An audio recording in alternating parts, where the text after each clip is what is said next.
Сейчас у нас проводится чемпионат по Республике Саха-Якутия по армейцам. Проводится. У нас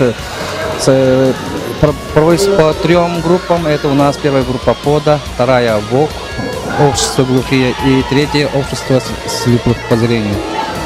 У нас сегодня регистрация и извещение у нас прошло свыше 70, где-то 76-77 человек прошло у нас по участников. Пришли, где-то у меня охват прошло, где-то 8-9 люсов. Вот так.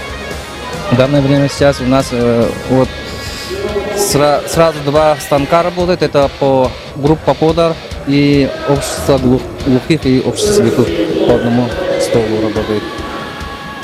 Судейство проводит главный судья у нас Боровиков Александр Павлович.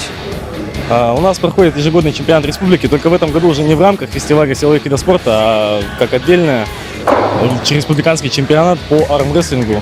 Отдельно среди инвалидов был вчера, как вы знаете, и сегодня проходит среди спортсменов общих категорий. А сколько спортсменов сегодня участвует? Сегодня участвует порядка 65 спортсменов. Заявили, подали заявки на взвешивание, а также изъявили желание вчерашние участники, ВОК и ВОЗ инвалиды, на участие и участвуют и среди здоровых людей. То есть они тоже принимают участие и на левую, и на правую руку, да? Да, они тоже приняли участие и на левую, и на правую, и по требованиям как к здоровым людям. Вы, как главный судья, что можете сказать по вчерашним соревнованиям и вообще в общем?